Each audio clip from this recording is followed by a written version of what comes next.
one of the challenges we battle is like if I'm in ministry, ministry should be in the church. Like ministry belongs in church. And what you just helped us to understand, man, like first of all, for anyone watching this, whether you want to be in business or not, man, you are in full-time ministry. If you're a believer, you're in full-time ministry. If you're touching people's lives, interacting with people, that's ministry.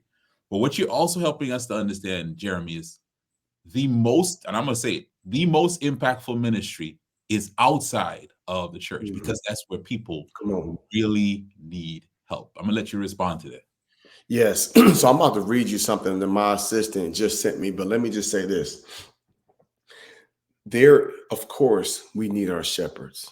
Of course, we need the pastors. Of course, we need them on the weekends, giving us that word, keeping us sharp. Like there is a place for that. We need the street ministry. There is a place for that.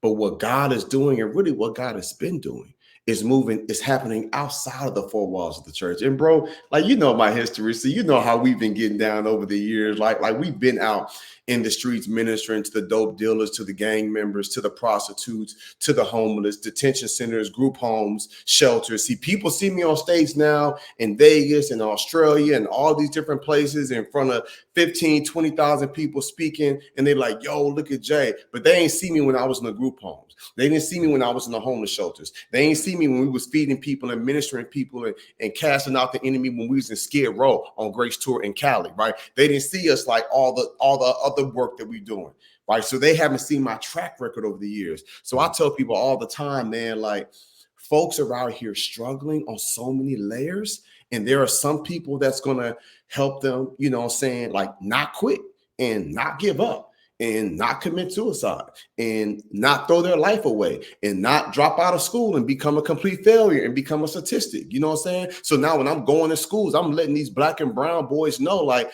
don't get it twisted. There are people that have invested in private prisons.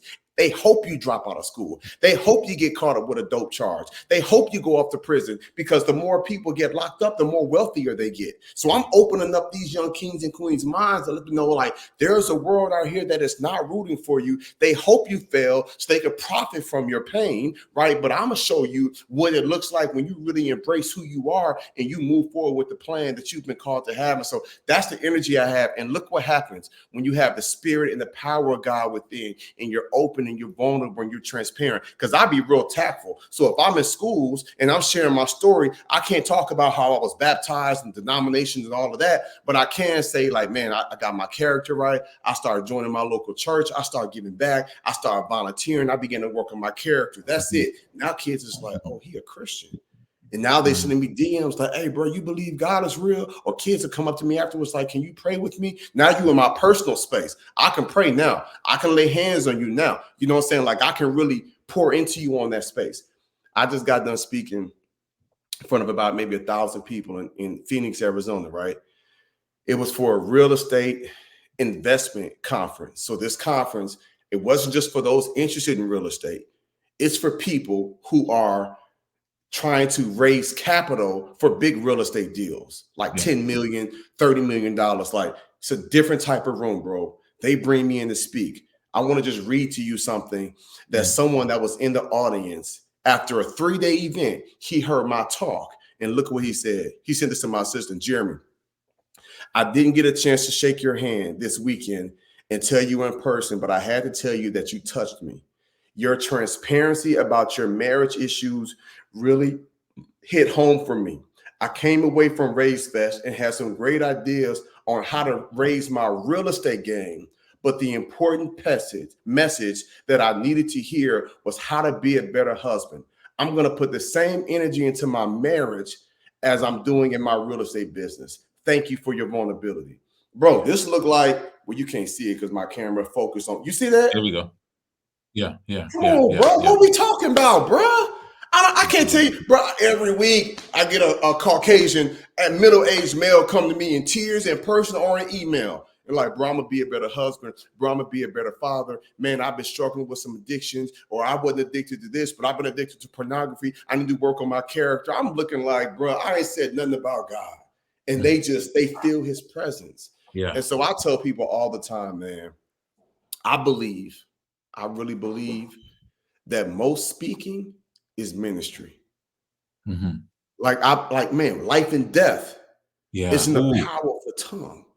So if you're doing a corporate keynote presentation and you're showing people how to effectively communicate, like, bro, that's going to add value to someone's life.